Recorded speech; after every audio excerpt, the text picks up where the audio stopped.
आमर सरकार पाखे 12टी दाबी रही तो से दाबी को आम उपस्थापन करूँ सरकार पाखे से बंधु मिलन समागम आम रखीचु। तो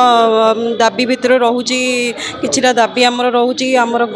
अतिथि भवन आम गोपाल मानक अतिथि भवन गोटे दाबी रोचे कि अतिथि भवन निर्माण गोटे आम गाई को जातीय पशु तालिकार अंतर्भुक्त करने आमर जेहेतु से आमर माता 33 कोटी देवता देहर अंतर्भुक्त अच्छा तो से आमर रही जातीय पशु तालिकार अंतर्भुक्त करा जाऊ एवं गोपाल मानू कौन सुध दि जाऊ सुध छाड़ माने बहुत सुध छाड़ ऋण दि जाऊ। तो यही सब आमर सरकार पाखे दाबी रोचे। गोपाल हूँ जी गाई मानकर सेवा करती श्रीकृष्णकर आराध्य देवता आमर एवं आम गाई मानक सेवा करिकी गाई मानू लालन पालन करने नहीं कि सबू गाईर भरणा पोषण सबू करें हूँ गोपाल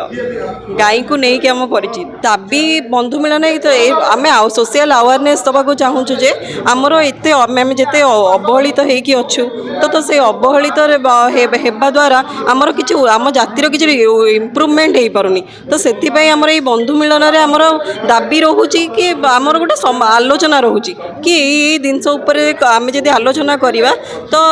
आम हस खुशी करके तो समय ना आम हस खुशी करूँ। तो यहीटा आमर आलोचना ये करुँ जातिर केमती डेभलपमेंट हम एवं सरकार आसिया पर सरकार मोटो रोचे गाई गाई सुरक्षा किंतु गाई एवं बहुत चालन हो तो आगुरी जी हो ना 1.5 वर्ष भितर बेसी रोचे। तो सरकार यहीटा प्रति कड़ाकड़ी गोटे एक्शन नवा दरकार गाई चालन को पूरा बैन करवा दरकार एवं पूरा जमती आमर सुरक्षित जमती गोपाल मानू गोटे गोपाल माने जमती सुरक्षित गाई रखिए आउ से जो चालन हो गौ मांसर वृद्धि हो व्यवसाय वृद्धि हो तो से सब को पूरा बंद कर आमर सरकार पाखे लबी रहा दरकार कि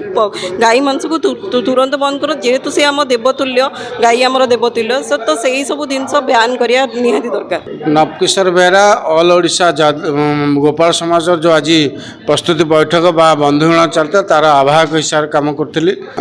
तात्पर्य हूँ आम मुख्य हूँ आम जाति भित्तिक केमती उन्नति हो जातिर केमती उन्नति हो सेटा उद्देश्य आमर जो अधिकार रही मौलिक अधिकार ताकू आम दाबी पूरण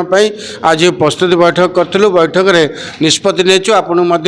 लिखित आकार जहाँ रही दाबी पत्र आपन दि जाऊँगी आमर माननीय मुख्यमंत्री दिज्व जहाँ जहाँ आमर आवश्यकता अच्छी शिक्षा क्षेत्र हो माने पॉलिटिकल हिसाब से राजनीतिक हिसाब से हो जहाँ जहाँ आमर आवश्यकता अच्छे आम पूरण करने आमर सरकार पाखु आशा जो रही से निश्चित आम दाबी पूरण करने गोटे लिखित आकार दि जाऊँगी। आ बंधु मिलन हिसाब से आम प्रत्येक जिलूर 30टा जिलूर जिला प्रतिनिधि मान आसते जहाँ रही जातिभित्तिक कार्यक्रम बा अंचल समस्या जातिर जो असुविधा अच्छी जातिभित्तिक जो जाति भाई भौणी मानक कौन असुविधा मौलिक अधिकार ताकू गुरुत्व देचु। आम गोटे धाड़ी रे आम कहबू आमर उद्देश्य होची आम जातिर उन्नति पाई ये अनुष्ठान सहित अन्य अनुष्ठान अच्छी से आमर कौन वाद विवाद ना सबू अनुष्ठान तांकर उद्देश्य रोचे कम करने ये जो गोपाल समाज अच्छी निश्चिंत 3 वर्ष जो पदार्पण कर 4 वर्ष चलला से 4 वर्ष भितर निश्चिंत भल चेष्टा करचु जाति भित्तिक काम करचु किंतु आगु से जिला स्तर लोक नेतृत्व मंडल बा एडवाइजर बॉडी अच्छी एवं जो कमिटी अच्छी से कमिटी जरिया आउ विभिन्न कार्यक्रम करने चेष्टा करूँ।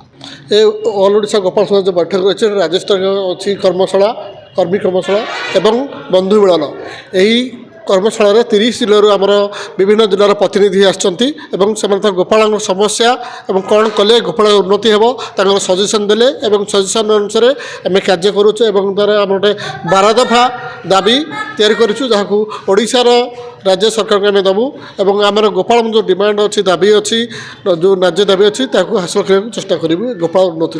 नुआ सरकार आसी नुआ सरकार पाखे अलरेडी आम दाबी उपस्थापन करूँ एवं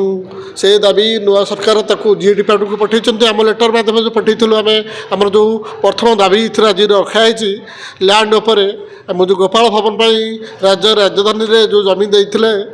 ପୂର୍ବତନ ସରକାର ନୂଆ ସରକାରକୁ ଆମେ ସେ ଦାବି ଉପସ୍ଥାପନ କରିଥିଲୁ। ନୂଆ ସରକାର ତାକୁ ଜିଏ ଡିପାର୍ଟମେଣ୍ଟ ପଠାଇଛନ୍ତି, କିନ୍ତୁ ଜିଏ ଡିପାର୍ଟମେଣ୍ଟ ଯେହେତୁ ବୈଠକ ବସିପାରି ନାହିଁ, ଆମକୁ ସେ ଜମିର ହସ୍ତାନ୍ତର କରିପାରୁ ନାହିଁ। ଆମେ ତାକୁ ଆଶା ରଖିଛୁ ନୂଆ ସରକାର ଆମର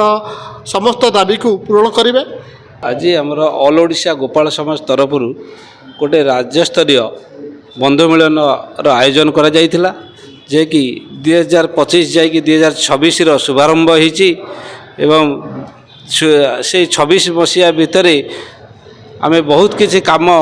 କରିବା ପାଇଁ ଲକ୍ଷ୍ୟ ରଖିଛି ଅଲ୍ ଓଡ଼ିଶା ଗୋପାଳ ସମାଜ। ତା ଭିତରେ ପ୍ରଥମ ହେଲା ଆମର ଆମେ ଗୋଟେ ବନ୍ଧୁ ମିଳନ କରି ଏ ବନ୍ଧୁ ମିଳନରେ କିପରି ଭାବରେ ଆମର ଯେଉଁ କାମ ସୁଚାରୁ ରୂପେ ହୋଇପାରିବ। ପ୍ରଥମ କାମ ହେଲା ଆମେ ପରସ୍ପର ଆମର ଯେଉଁ ଅଲ୍ ଓଡ଼ିଶା ଗୋପାଳ ସମାଜ ତାର ମାନେ ଗଣନା ହିସାବରେ